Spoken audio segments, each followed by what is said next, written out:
Պարոն Ավինյան, այդ արտահայտությունները, որ տեղից անում եք, ինչ եք մտածում, դուք ասելու եք, տենց անցնի գնա, հա? Ասենք ստեղ ոչ մեկը ձեր ենթական չի, ձեր աշխատողը չի, ձեզ հաշվետու չի, բայց դուք մեզ հաշվետու եք։ Ասենք, այդ որ բան եք անում, տենց ինչ-որ սպառնալիքի էլեմենտներով բան, ինչ պետք է անեք, շատ ոստիկան կանչեք, դահլիճից դուրս հանեք, էլի։ Մեկ էլ շատ բան անեք Ստեփանյան Գևորգի մեքենան վառեն։ Ինչ եղավ այդ գործը, հիմա անդրադառնում եմ, ես օդի մեջ բաներ չեմ խոսում։ Այդ որ այդ մեքենան վառել են,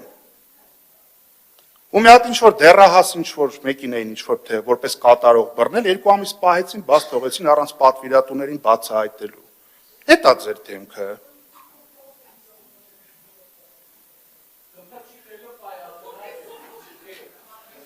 Հիմա ըստ էության, մի վարքյան, ժողովուրդ, հանգիստ։ Ոչ մի խոսք օդի մեջ չի մնում, անպատասխան չի մնում ու բումերանգի էֆեկտը միշտ աշխատում է։ Սիրելի երևանցիներ, երբ որ խոսք է գնում քաղաքի կառավարման, քաղաքի բյուջեն տնօրինելու մասին, հիմա 25-ին 24-ի համեմատ շուրջ 40 միլիարդ դրամով ավել բյուջե է եղել։ Դուք շոշափելիորեն տեսնում եք դա քաղաքում, որ այդքան բան է փոխվել։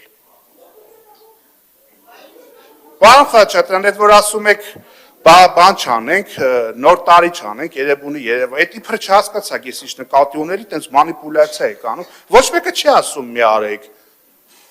բայց ամեն ինչ չափ ու սահման ունի ֆինանսներ մսխելու։ Եթե պիտի տանեք 600 միլիոն դրամ ծախսեք, 607 միլիոն դրամ ծախսեք, որ ֆակտորիները հարստանան, կներեք ում էլ այդքան փոխտային, ոնց է չլներ, տենց մի հատ շոու կսարքեր, էլի։ Այդ ինչ մի արտառոց բան է, որ որոշ գործընկերներ ասում են, դե հա, վատ չի, սիրուներ։ Այդ դու սիրուն պատկերը միգուցե դրա կես գումարով կարել էր ստանալ կամ կեսի կեսով, հա? Փողը լինի ծախսելը տեղ միշտ էլ կա, էլի։ Դրա այդ որ ասում ենք, բան չանենք, ասում եք տոն չանեք, այտենց վախները գնում հրապարակում տժում եք։ Բա որ անձրև է գալիս, ասեք ձեր կառավարած քաղաքում մարդիկ նստում են ավտոյի կտուրին, կարդը գցում ձուկ են բռնում ջրի մեջ։ Բա այտենց վախները դուս եկեք այդ մարդկանց ավտոն բրդեք հանեք։ Ձեր կառավարած քաղաքում, որ տարվա մեջ չես գլոբալ տաքացման բերումով 1-2 օր ձուն է գալիս, դուք չկաք, որովհետև սա քաղաքը կանգնած է։ Ձեր կառավարած քաղաքում էկոլոգիան խայտառակ վիճակում է։ Այդ բյուջեն, որ այդքան մեծանում է, էկոլոգիայի տոկոսն էլ մեծացած, 3.5%-ից ավել չի անցնում։ Շատից էլ քիչից էլ մեկը 3.5% է։ Ձեր կառավարած քաղաքում, որ Երևանը շատ եք սիրում, տոներ եք կազմակերպում, Երևանի պատմահնագիտական արգելոցի վիճակն ինչ է։ Խայտառակություն է, փուշու տատասկ է սա։ Շենգավիթ հնավայրը գնացել եք, վերջի անգամ ձեզանից ով է գնացել։ Շենգավիթ հնավայրը Երևանում։ Գիտեք էքսպոնատները որտեղ է պահվում։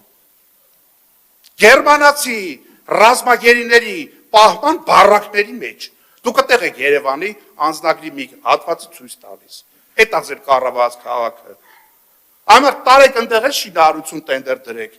Թող Լիլան Արմը շահի, թող բանն էլ այդ ֆակտորին էլ գնա ինտերիերը անի, բայց մենակ թե տիրություն արեք այդ հնավայրերին։ Ախր խոսալու այնքան նյութ կա ձեր կառավարած քաղաքում, որ այդ որ ասում եք բակային տարածքներին հորոքումը, մյուսը Բակային տարածքների հետ կապված քանի ասենք գրություն ենք գրում, ինչ հանդիմությունն է գրել, մինից եք կոմպլեքսավորվում, դե որ միջոցներ լինի, բան մեկը գրություն եք գրում, ասում եք լավ եկող տարվա բյուջեի մեջ նախատեսեք, ասում են դե հələ տենանք, էլի ցանկը գալիս է այդ տվյալ բակը չկա։ Բարդույթավորվում եք հանկարծ ընդդիմության ասելով մի բան չանեք ու խոսում եք կառուցողականությունից։ Կամ մյուսը 273 միլիոն դրամի հրատապ գնումով սեպտեմբերից շինարարություն եք սկսել Նուբարաշենի ուղղությամբ Արհովշին ՍՊ-ի հետ, դեկտեմբերին նոր հրատապով մեկ անձից գնում եք կատարել, դուք շինարարությունը սկսում եք հետո եք գնում կատարում։ Հիմա այդտեղ կոռուպցիոն ռիսկ կա թե չէ։ Մեկ է Սարգսյան Աշակին մեր գործընկեր պատասխանեմ, այդ 10,000 դրամի հետ կապված։ Այդ 10,400-ը որ ավելացնի, թե թոշակառուն ինչ պիտի աներ։ տրանսպորտի համար կվճարեր, չէր բոյկոտի։ Այսքան բան, պարոն Ավինյանն էլ երջանիկ կլներ, Թոշակառուն էլ, Նիկոլ Փաշինյանն էլ հետը, այսքանը։